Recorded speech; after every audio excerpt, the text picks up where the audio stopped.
Haleluya. Haleluya. Sebelum kita mulai saya ingin tunjukkan sebuah gambar. Kalau saudara lihat ada gambar, ada yang bisa tebak itu gambar apa saudara? Wih, ini suka jalan-jalan kayaknya ya. Bisa langsung tahu. Baru balik dari sana kayaknya. Kalau saya tanya sama yang di Kingsford, mereka lagi bengong. Apa ya ini ya? Wah ya, ini the Great Wall of China saudara ya. Ini adalah salah satu hal besar di dunia ini. Salah satu yang ditetapkan sebagai satu keajaiban dunia. Salah satunya ya oleh UNESCO tahun 87 memiliki tembok terpanjang yang dibangun tangan manusia. Sepanjang 21.196 kilometer. Wah, ya, dibangun dalam jangka waktu ratusan tahun oleh 6 dinasti Cina yang berbeda. Satu dinasti selesai, dinasti kedua melanjutkan sampai 6 dinasti saudara ya. Dan berumur sudah 2.300 tahun. Masih tegak berdiri dengan baik. Ya, itu salah satu kebesaran atau kehebatan yang bisa diciptakan, dibangun oleh manusia. Banyak hal yang lain, contohnya seperti Eiffel Tower. Ya saudara, apalagi Pisa Tower, bukan pizza. Ya, Pisa Tower. Dan yang lain piramid dan mungkin banyak yang lain saudara. Hal-hal besar yang ada di muka bumi ini ya. Yang kita bisa berkata wow, amazing ya. Saudara yang sering melancong atau holiday, saudara akan melihat hal-hal yang luar biasa di dunia ini. Harus diakui memang saudara, Bapak Ibu, bahwa dunia ini mengejar hal-hal yang besar. Betul? Hal-hal yang hebat itu dikejar. Bahkan iblis pun menawarkan hal-hal yang besar kepada Yesus pada waktu Yesus dicobai. Ini seisi dunia akan kuberikan kepadamu kalau engkau menyembah aku. Ya. Nah di zaman modern ini orang hebat itu diukur saudara. Ya, kalau kita mengikuti sosial media, ya orang hebat itu diukur viewernya berapa. Kalau saudara di sini ada content creator, mungkin saudara tahu artinya. Viewernya berapa, yang nonton berapa. Ya saudara, apalagi yang likes berapa, yang subscribe berapa. Itu semakin banyak, semakin hebat. Betul-betul begitu ya Bapak Ibu Saudara sekalian ya. Ya, bahkan tren saat ini saya baru dengar barusan. Ya, saudara tahu kalau di Indonesia itu ada yang namanya pekerjaan yang namanya make up jenazah. Ya, ada ya. Tapi ini enggak make up jenazah biasa. Ini namanya spa untuk jenazah. Nah sih, hebat toh kayaknya. Harganya enggak main-main saudara, 20 juta. Buset, mahal banget. Ngapain di spa mukanya? Ya supaya lentur katanya begitu. Wah hebat ya kayaknya. Dan itulah yang dikejar atau yang dicari. Secara tidak sadar kita pun mencari hal-hal yang hebat atau hal-hal yang besar yang ditawarkan oleh dunia. Nah bahkan gereja sekalipun mengukur keberhasilan, mengukur kebesaran, kehebatan itu dari hal-hal yang lahiriah. Contohnya jumlah jemaat berapa ya. Udah pakai LCD belum gerejamu? Wah kalau di Indonesia jor-joran ya, LCD-nya semakin gede itu gerejanya berarti semakin hebat. Program-programnya semakin luar biasa, semakin hebat. Gedung ibadahnya semakin hebat dan besar. Tetapi pertanyaan yang penting yang perlu kita jawab pada hari ini. Apakah Allah menilai kehebatan seseorang dengan cara yang sama dengan yang dinilai oleh dunia? Tidak salah untuk kita memiliki hal yang besar atau mencapai hal-hal yang hebat, itu enggak salah. Karena Tuhan berkata, Allah berkata, penuhilah bumi, taklukkanlah itu, tidak salah saudara. Tetapi seringkali kita menilai kehebatan itu dengan cara yang salah. Ya, Allah menilai kehebatan itu beda saudara. Ya, saya yakin bahwa kebesaran atau kehebatan yang Yesus ajarkan itu berbeda dengan yang ditawarkan oleh dunia. Saya mau katakan yang saudara perlu catat, garis bawahi, kasih stabilo. Yesus selalu membawa perbedaan. Amin. Yesus selalu mengajarkan hal yang bertolak belakang, yang berbeda, Bapak Ibu Saudara sekalian. Ya, firman Tuhan katakan Yesus ajarkan siapa yang marah, dia sudah membunuh. Itu beda banget dengan ajaran dunia. Ya, pada waktu dia ketemu dengan seorang wanita di tepi sumur, seorang wanita Samaria. Ya, wanita itu berkata seperti ini. Kami menyembah di gunung ini, kamu menyembah di Yerusalem. Tapi jawab Yesus apa? Akan tiba waktunya. Penyembah-penyembah benar tidak menyembah di sini, tidak menyembah di sana, tetapi akan menyembah dalam roh dan kebenaran. Itu sesuatu yang berbeda. Ya. Nenek moyang kami makan mana, tapi jawab Yesus, akulah roti hidup. Kaget, makanya banyak orang itu melihat Yesus itu sebagai sosok yang ini rebel ini, ingin melawan hukum Taurat. Ya saudara, oleh karena itu biarlah sore hari ini, ya saya berharap saudara tidak kecewa mengikut Yesus. Karena apa yang seringkali kita harapkan itu seperti pengharapan dunia, itu tidak ada di dalam Yesus. Sungguh sangat berbeda, Bapak Ibu Saudara sekalian. Kita akan pelajari apa itu yang berbeda. Salah satunya sore hari ini kita akan belajar. Mari sama-sama kita baca dari Markus pasal yang ke-10 ayat 35 sampai ayat yang ke-45. Ya, saya baca 35, saudara baca 36 dan seterusnya. Amin.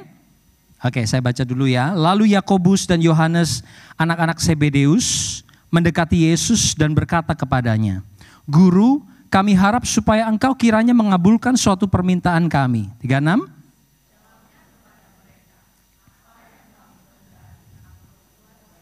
Lalu kata mereka, perkenankanlah kami duduk dalam kemuliaan-Mu kelak, yang seorang lagi di sebelah kananmu dan yang seorang di sebelah kirimu. Tapi Yesus kepada mereka, kamu tidak dapatkah kamu meminum cawan, minum dan dibaptis dengan baptisan harus kuterima? Jawab mereka, kami dapat. Yesus berkata kepada mereka, memang kamu akan meminum cawan yang harus kuminum dan akan dibaptis dengan baptisan yang harus kuterima, artinya penderitaan ya. 40.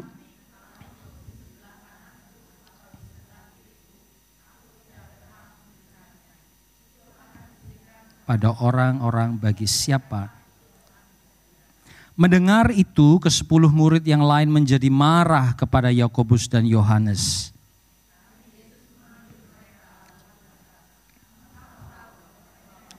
Sebut pemerintah bangsa-bangsa, merintah rakyatnya dengan tangan besi. Dan pembesar-pembesarnya menjalankan kuasanya dengan keras atas mereka. Tidaklah demikian di antara kamu. Barang siapa ingin menjadi besar di antara kamu, hendaklah ia menjadi pelayanmu.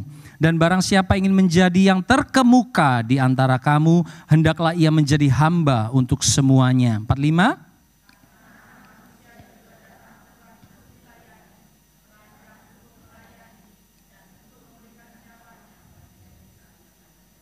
Sama-sama katakan amin. Amin. Judul khotbah saya hari ini adalah The Quality of Greatness is Servanthood. Kualitas kebesaran atau kehebatan yang dinilai, yang dilihat, yang diajarkan oleh Yesus adalah kehambaan. Beda ya saudara ya.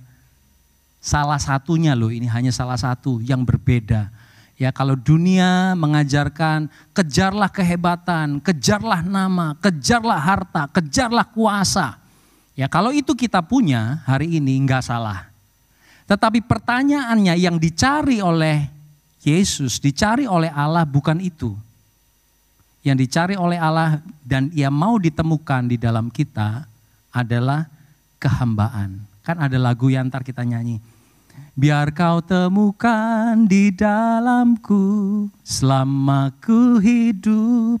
Ya, Allah tidak cari harta kita. Dia tidak cari apakah saudara dan saya terkenal apa tidak. Diagungkan oleh manusia atau enggak. Bukan itu yang dia cari. Yang dia cari adalah suatu kualitas yang besar tetapi justru kecil di mata manusia. yaitu kehambaan. Saudara, tema kami di Kingsford Ecclesia Mission yang di Eastern adalah don't settle for less than God's best. Seringkali Tuhan itu punya yang terbaik, tetapi karena masalah hidup dan karena tekanan hidup atau karena kenyamanan hidup, kita settle-nya for less aja. Nggak usah yang muluk-muluk. Nggak usah yang terbaik dari Tuhan juga nggak apa-apa. Yang penting hidup udah oke. Jadi nggak ngejar lagi apa yang Tuhan mau. Nah, hari ini kita mau belajar apa God's best di dalam hidup kita. Salah satunya adalah menjadi pelayan atau hamba. Saya tidak bicara tentang menjadi pelayan sibuk, saudara ya, ngelayanin dari Senin sampai Senin, enggak, bukan seperti itu.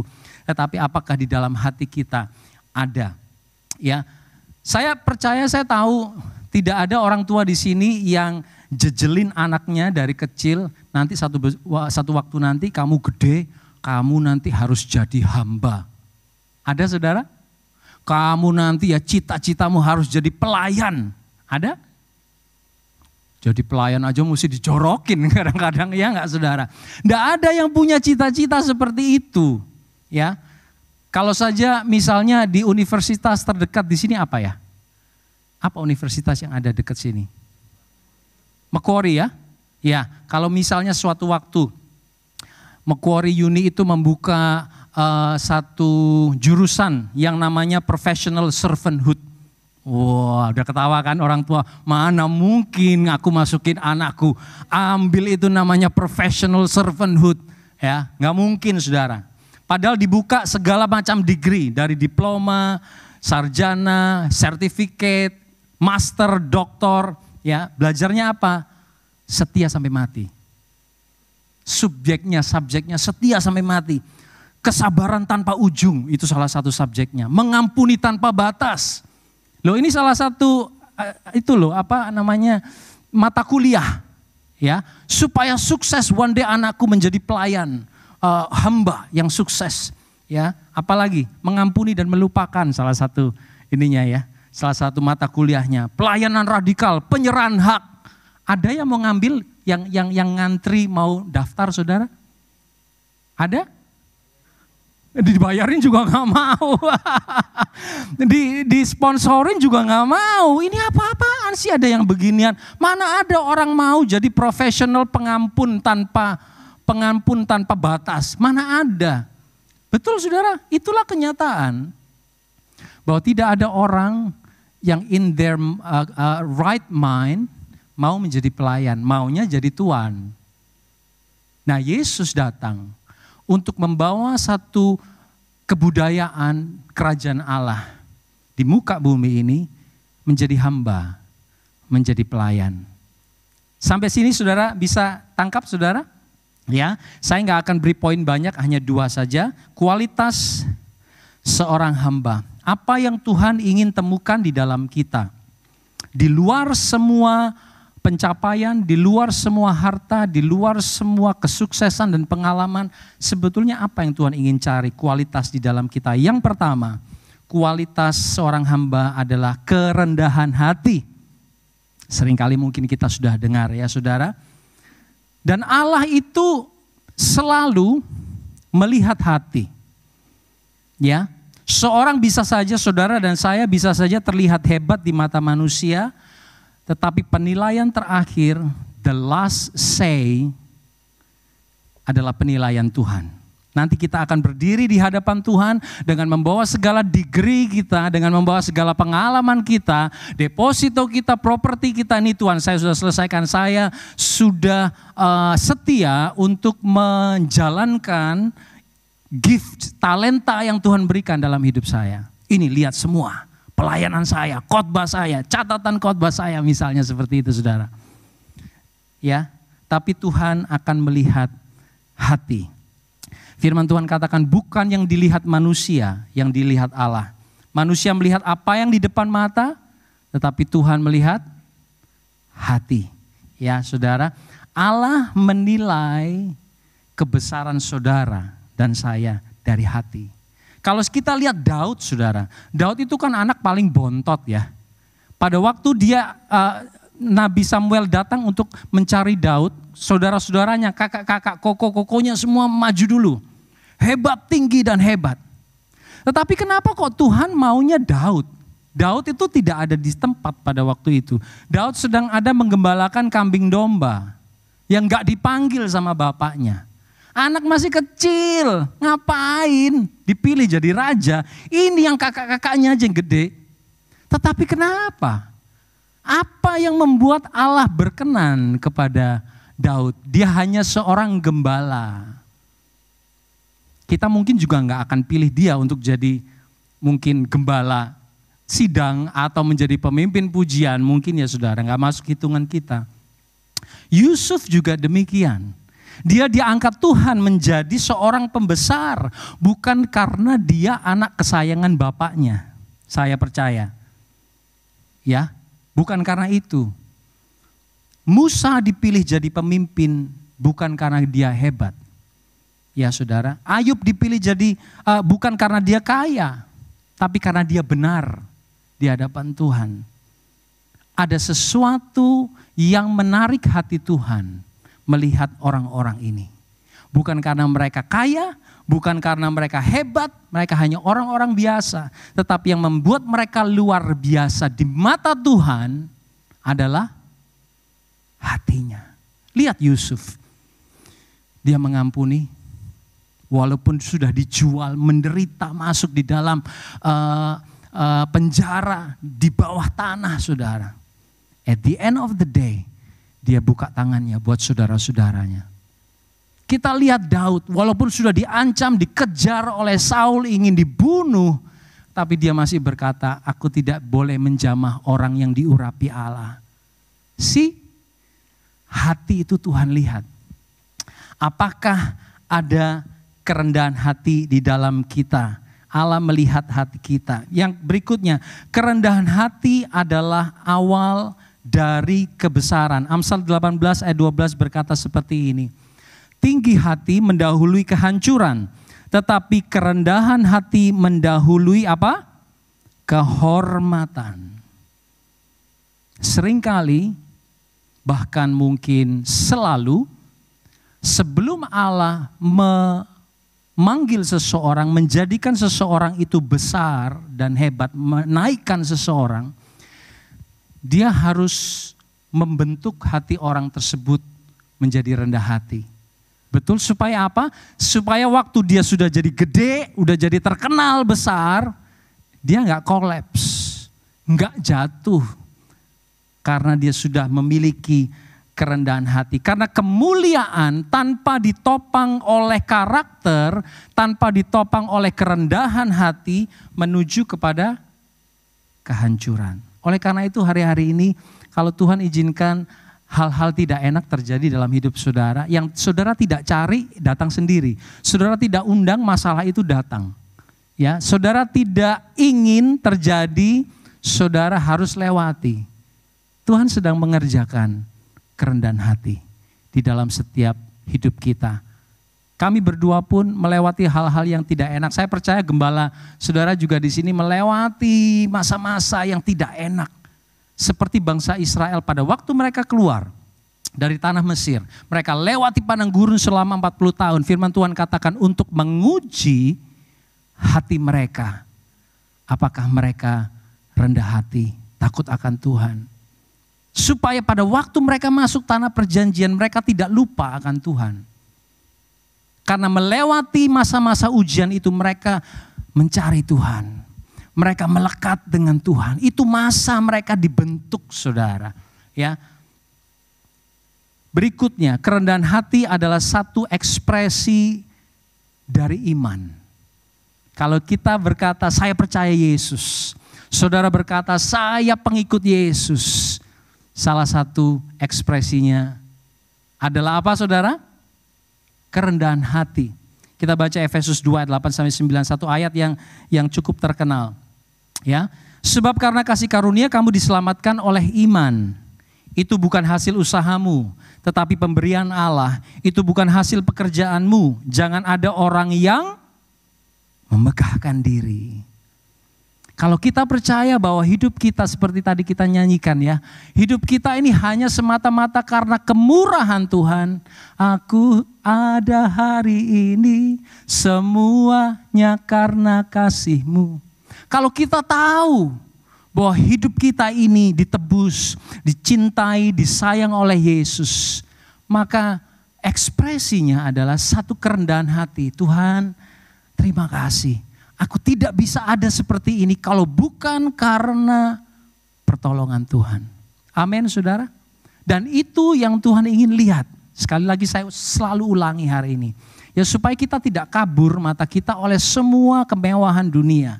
Semua kenyamanan dunia. Tidak salah sekali lagi saya mau katakan. Tidak salah kalau Tuhan memberkati saudara berlimpah-limpah. Tidak salah. Ya, tetapi Dia ingin supaya kita punya satu ini saudara. Kerendahan hati. Ya, oleh karena itu iman kita tidak saja ditunjukkan dari datang ke ibadah. Tidak saja ditunjukkan melalui pelayanan yang kita lakukan. Tidak saja kita tunjukkan dengan doa atau dengan nyanyian. Puji-pujian. Tetapi nomor satu kita harus tunjukkan dengan kerendahan hati. Oleh karena itu dari hati, ya, kualitas seorang hamba itu Tuhan nilai, Tuhan lihat dari hati. Maka firman Tuhan katakan jagalah hati. Jagalah hatimu dengan segala, karena dari sanalah terpancar. Wih, luar biasa jemaat di Hills, dahsyat. Jagalah hatimu karena dari situlah terpancar kehidupan. Amin. Amsal 4 ayat 23. Ulangan 11 ayat 16 saya enggak tulis di situ. Ya, dikatakan seperti ini, hati-hatilah, ini perintah Tuhan. Supaya jangan hatimu terbujuk sehingga kamu menyimpang. Lukas 21:34 dikatakan jagalah dirimu supaya hatimu jangan syarat oleh pesta pora dan kemabukan serta kepentingan-kepentingan duniawi. Jaga hati. Karena yang Tuhan nilai adalah hati. Amin. Segala sesuatu kita jaga. Betul enggak? Mata kita jaga, udah burem nih. Ya, mesti cari optometris, dijaga supaya masih bisa penglihatan baik. Iya enggak? Betul? Sakit kepala, kita jaga kesehatan, cari Panadol. Supaya dijaga tetap sehat. Betul saudara? Rumah dijaga gimana caranya? CCTV, nah ini rumah baru nih. Ya, dulu saya waktu baru pindah rumah, wah udah mikir sebelum masuk rumah baru udah mikir. Ini karena rumah saya di pinggir jalan, jadi ada dua pintu. Pintu satu menghadap jalan besar, pintu satu menghadap perumahan. Jadi ini taruh CCTV-nya di mana ini? Udah mikir gimana caranya jaga di samping, di depan, di belakang. Kalau perlu pakai drone di atas. Ya, dijaga sedemikian rupa. Alarm, ada security screen, benar enggak? Ya, double lock. Wah, semua ada saudara dijaga. Sampai Tuhan mau masuk aja takut mungkin ya, karena terlalu secure rumahnya. Apalagi suami istri dijaga. Dimasukin GPS tracker di dalam tasnya. Ini kemana nih dia? Kemana nih kok gak pulang-pulang? Dijaga saudara. Anak juga gak pulang-pulang dijaga, ditelepon dan sebagainya. Mobil ada alarm, betul? Ada sensor kanan, kiri, belakang, muka. Ada dashcam, kurang lagi. Apalagi semua dijaga. Gak salah, saya ngomong gini gak salah saudara. Ya, mobile phone pakai pin gonta-ganti terus supaya istri suami pada nggak tahu. Bener nggak? Sampai lupa sendiri pinnya. Ini pinnya yang mana ya? Ya saudara, password, email pakai password. Saya itu banyak ngurusin paperwork, either gereja lah segala macam, banyak ministry portal ada passwordnya, email ada berapa macam, passwordnya beda-beda sampai gonta-ganti password sampai bingung sendiri saudara. Karena apa? Jaga. Benar enggak? Semua kita jaga. Files kita backup, tas kita jaga. Kalau yang mahal ditaruh di sini katanya. Kalau yang murah taruh di atas. Benar ya? Yang gini-gini ngomong bener berarti ya. Ya, anjing kucing kita jaga semua. Kasih chip, Pak, bawa ke vet. Kasih insurance buat anjing. Betul? Spa malah tadi ya. Udah mati juga masih di spa. Telat saudara, kalau mau spa istrimu, suamimu sebelum mereka pergi. Sekarang, besok ya spa. Semua dijaga dengan sedemikian rupa sampai saya pernah dengar suatu cerita seorang ibu. Ya ini suatu kesaksian. Dia datang kepada seorang pendeta, ibu saya ini stres dengan anak saya. Saya ini stres anak saya ini gimana jaganya. Loh anak ibu umur berapa? Masih 10 tahun sih bu. Jadi stresnya karena apa? Iya nanti dia kuliahnya di mana itu saya udah stres hari ini. Lah dijaga sampai saudara. Semua kita jaga, hanya satu yang kita tidak pernah jaga. Apa? Iya pinter. Udah saya selesai aja saudara ya. Saudara udah bisa semua, kayaknya bisa menebak jalur ceritanya. Cuman satu yang sering kali tidak dijaga. Sering kali kalau saya katakan. Hati. Kadang-kadang bukan lupa sih. Sengaja tidak dijaga. Saya lagi jengkel, gak usah jaga-jaga ya kali ini. Saya masih manusia, saya masih hidup dalam daging. Pendeta juga bukan malaikat, oke? Nggak mau jaga-jaga hari ini, biar kebobolan maling. Ya, seringkali kita salah di hadapan Tuhan. Dikatakan di dalam ayat itu dalam bahasa Inggris, above all else. Ini all else ya, semua above. All. Above your house, above your deposits, above your accounts, above your properties, above your dogs, cats, pets, above all. Above your health, above all else. Above your ministries, above. Karena dari hati terpancar kehidupan. Saya banyak dengar cerita. Ya, saya kan sering dengar YouTube saudara, dalam arti orang khotbah saudara ya. Jadi kalau saya antar anak saya sekolah 20 minutes go, 20 minutes come, 20 menit daripada bengong, saya dengerin YouTube firman Tuhan. Lagi bersihin rumah daripada sepi karena di rumah sendiri, kantor di rumah, kerja dari rumah. Pasang dengerin firman Tuhan. Mandi juga pakai wireless speaker, kerasin, dengerin firman Tuhan. Dan saya banyak sekali dengar cerita, kesaksian bahwa orang-orang yang punya semua, dan mereka punya 1001 alasan untuk mengucap syukur. Tetapi mereka tidak bisa mengucap syukur. Mereka bisa beli kasur yang sangat mahal, tapi mereka tidak bisa beli tidur yang pulas. Kenapa? Karena tidak bisa menjaga. Terpancar kehidupan dari hati. Bukan dari semua harta kita. Bukan dari anak-anak kita yang kita banggakan satu kali akan membanggakan orang tua. Belum tentu. Kita hanya bisa untuk menjaga hati. Seorang hamba menjaga hati dengan kerendahan hati. Saat sukacita kita mau dicuri, jaga hatimu. Saat damai sejahtera mau diambil, saat pengampunan mau dirampas, jaga hatimu. Karena pengampunan itu saudara, tidak mengubah masa lalu saudara. Tidak mengubah masa lalu kita. Apa yang sudah terjadi, terjadilah. Tetapi pengampunan itu akan mengubah masa depan saudara. Amin. Ya. Saat kita mau berontak, dikasih pelayanan sama Pastor Nicholas, enggak mau. Jaga hati. Saat kita takut, khawatir, ngomel, jaga hati. Saya sedang terima konseling dari teman saya saudara dari Indonesia. Beberapa hari sekali dia suka telepon, ya bisa enggak aku mau telepon kamu, aku lagi depres. Jadi dia up and down saudara perasaannya ini karena menghadapi masalah yang belum kelihatan jalan keluarnya. Ya, dan dia sangat merasa bahwa Tuhan saya ini udah melayani Tuhan, apalagi yang kurang, kok doa saya belum dijawab Tuhan. Ini deadline-nya sudah sangat mepet Tuhan. Harus ada mujizat, harus ada jalan keluar. Tetapi semakin dekat hari itu, itu kita kan juga kadang-kadang kalau udah mau deadline ini saudara, Itu kadang-kadang ya empot-empotan juga ya saudara ya. Dalam hati saya ngomong gini, aku juga ngalamin hal yang sama loh, aku juga punya masalah. Tetapi saya katakan kepada dia, mesti jaga hati. Segala sesuatu boleh terjadi di dalam kehidupan kita. Tuhan mungkin belum jawab atau Tuhan akan jawab dengan cara yang tidak kita mau, cara yang berbeda.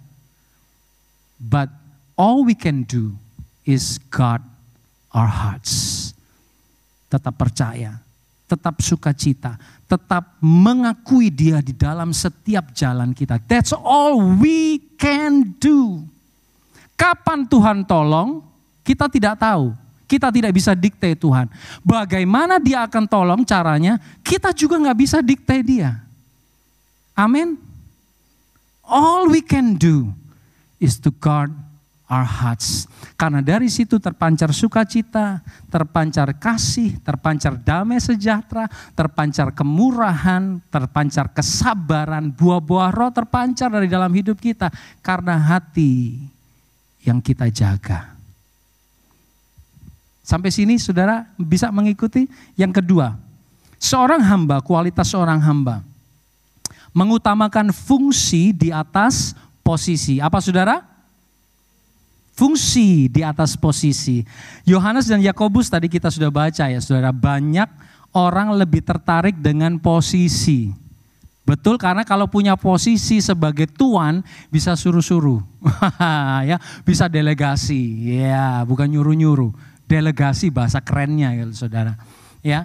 Nah karena dengan posisi kita itu dapat pengakuan, kita dapat pujian, kita dapat keuntungan, benefit. Kita dapat kehormatan, kontrol lah, kuasa lah, kita bisa kontrol masa depan kita, hari esok kita karena kita punya posisi. Tadi kita baca para pembesar dunia punya posisi, tetapi mereka tidak menjalankan posisi mereka sebagaimana seharusnya. Betul? Ya, posisi saudara sebagai suami, saudara sebagai istri, pemimpin, gembala, seharusnya kita harus bukan kejar posisinya. Seorang hamba itu harus kejar fungsi. Punya posisi atau tidak, fungsi harus tetap jalan. Betul? Saudara nggak harus tunggu di appoint, ditunjuk, dikasih tugas, dikasih posisi sebagai pemimpin pujian atau singer. Untuk saudara nyanyi memuji Tuhan. Betul? Oh saya bukan singer, saya jemaat biasa, kaum awam.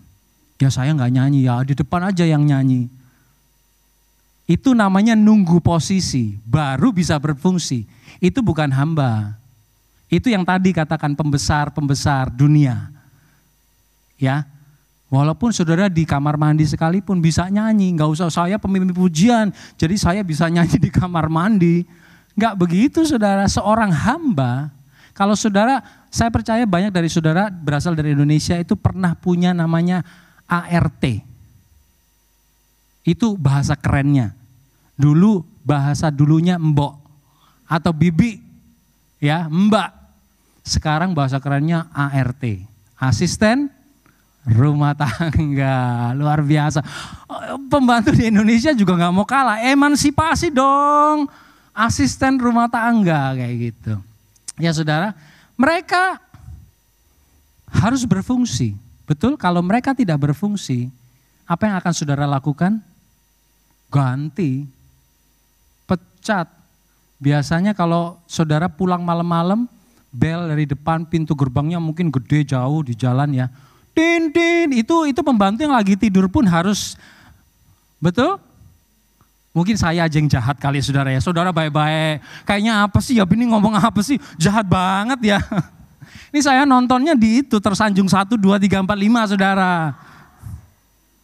Ya tin itu pembantu yang dari kamar di belakang itu telinganya udah berdiri langsung keluar, bukain pintu gerbang. Berfungsi. Dia nggak tunggu, nggak ada pembantu, Tuan nyonya naik gaji dong.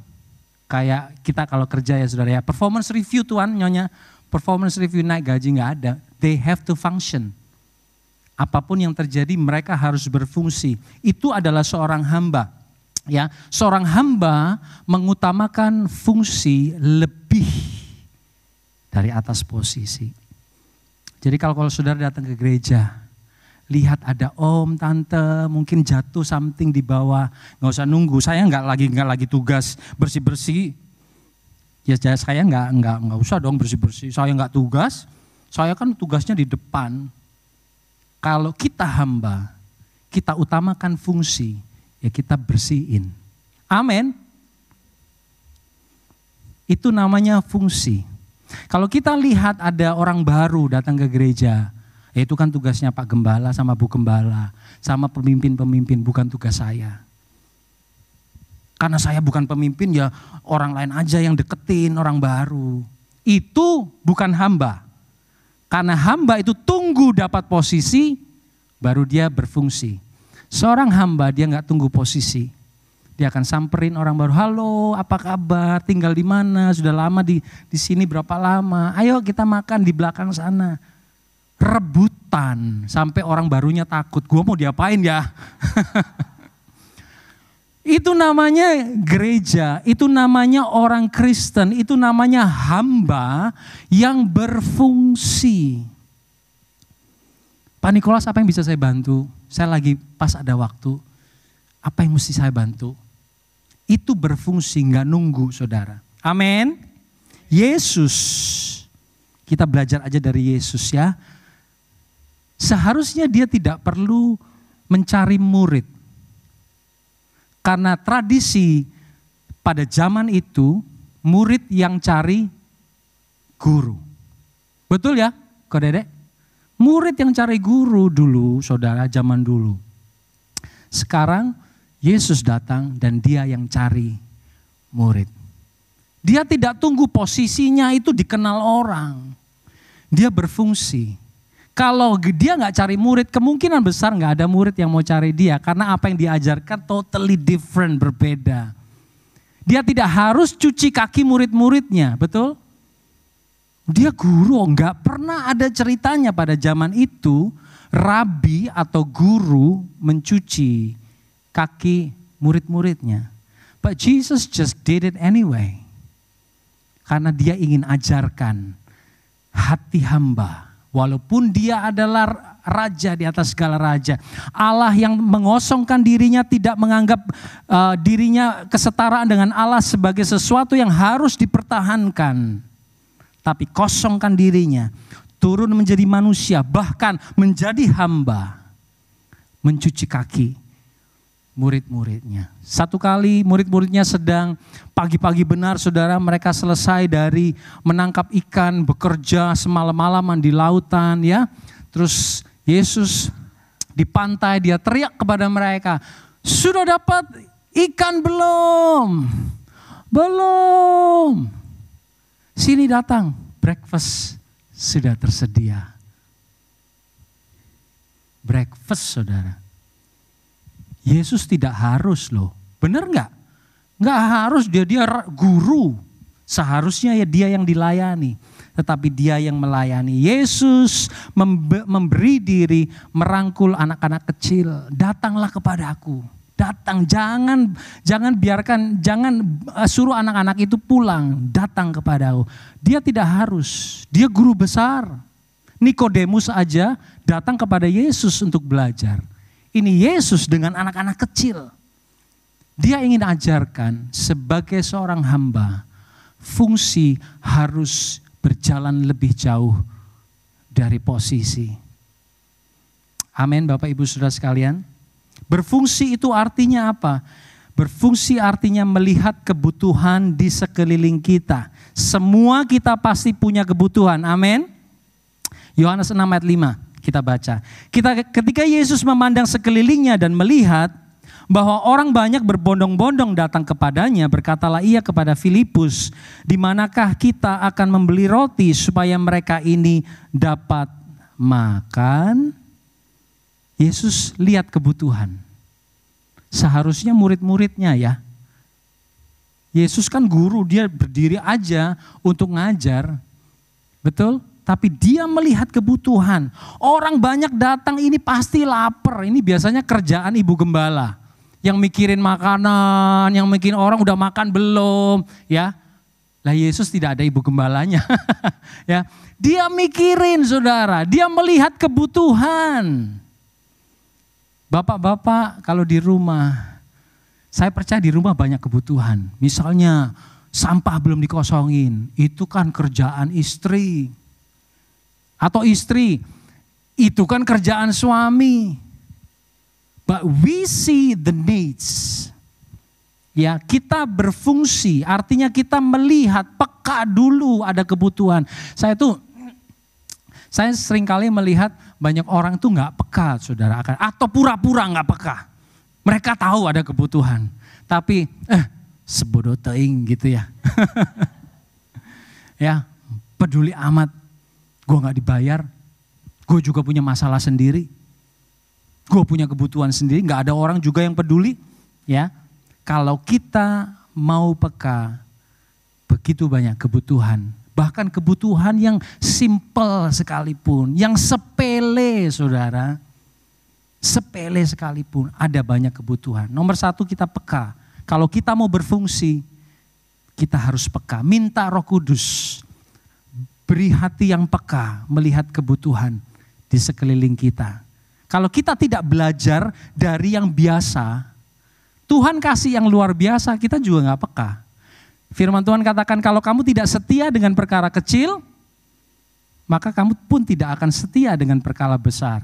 Kebutuhan kecil kita tidak peka, apalagi kebutuhan yang besar. Ya Bapak Ibu Saudara sekalian. Berikutnya, berfungsi itu artinya apa? Memberi diri menjawab kebutuhan itu.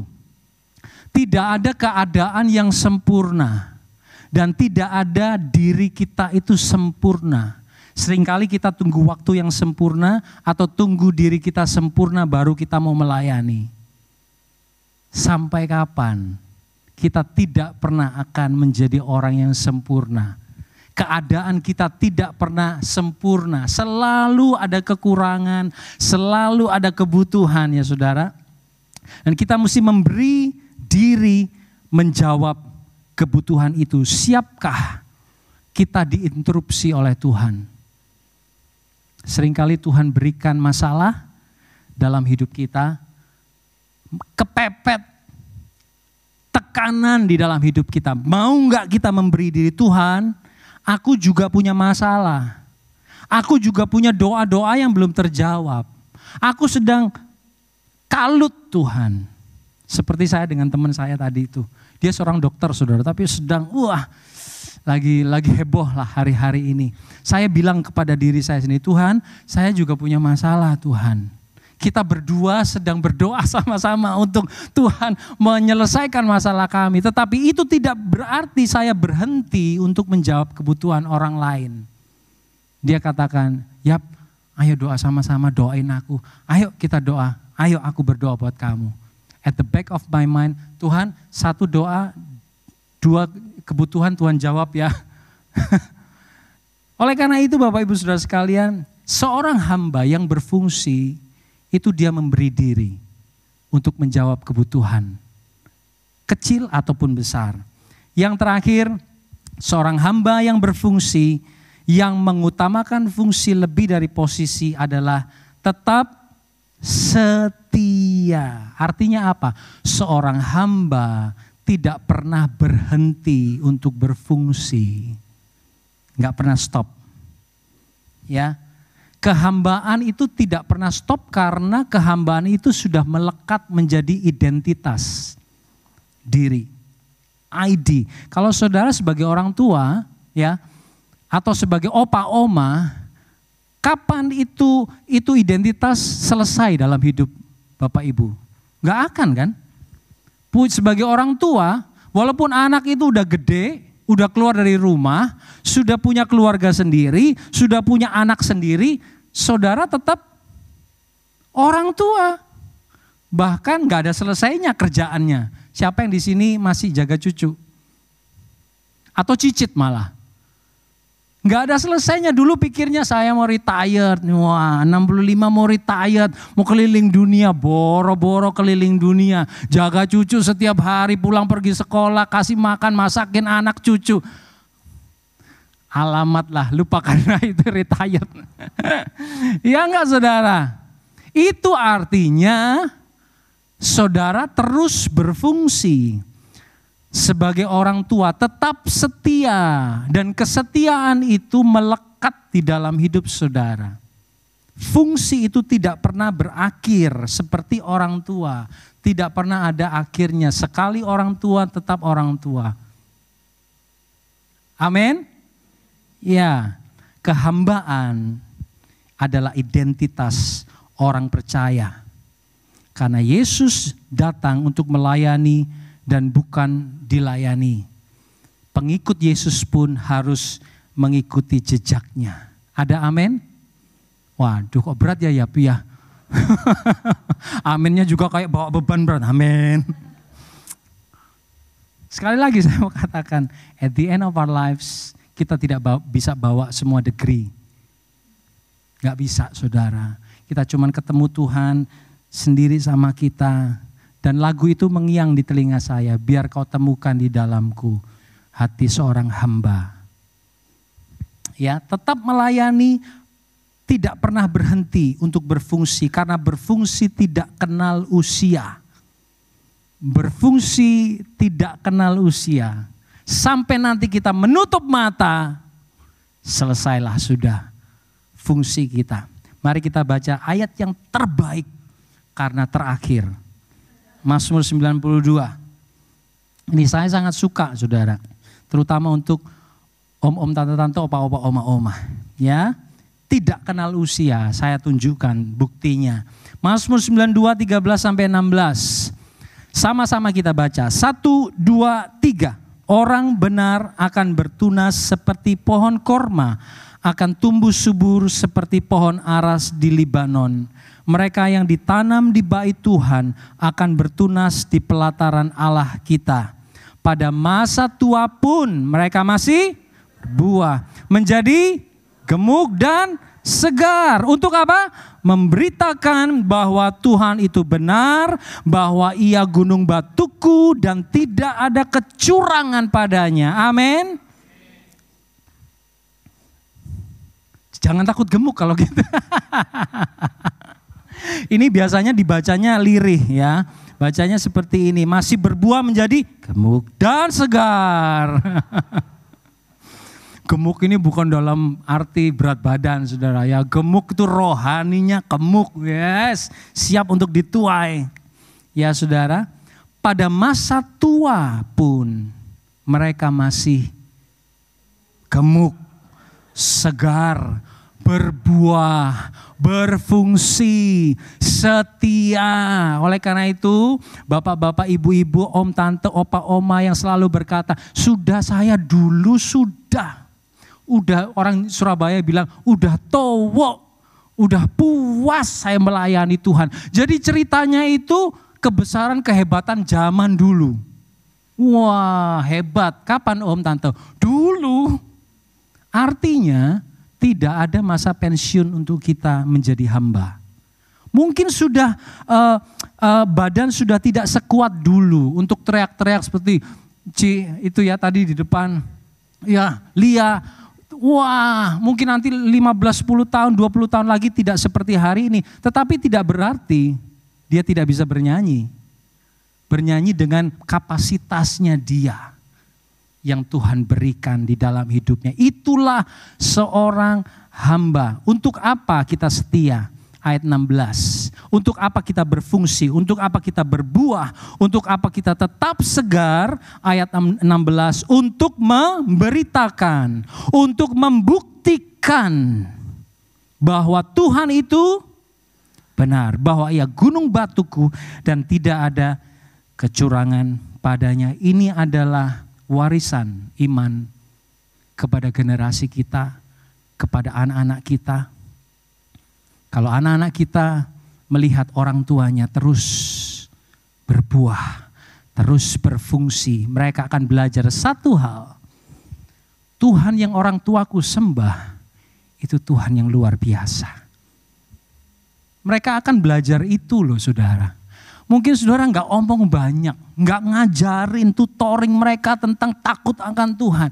But you bring them to see you serve God, do in whatever capacity you have. Dan mereka akan belajar, Tuhan akan ajarin mereka. Look at your parents. Di dalam segala keadaan, kesulitan kehidupan, tantangan, tekanan, mereka setia. Mereka berbuah, mereka tetap segar, mereka berfungsi. Supaya mereka belajar Tuhan itu benar. Bahwa dia gunung batu dan tidak ada kecurangan padanya. Mau jadi orang tua yang seperti itu? Saya mau banget saudara. Itu adalah warisan yang bisa kita berikan kepada anak-anak kita. Mari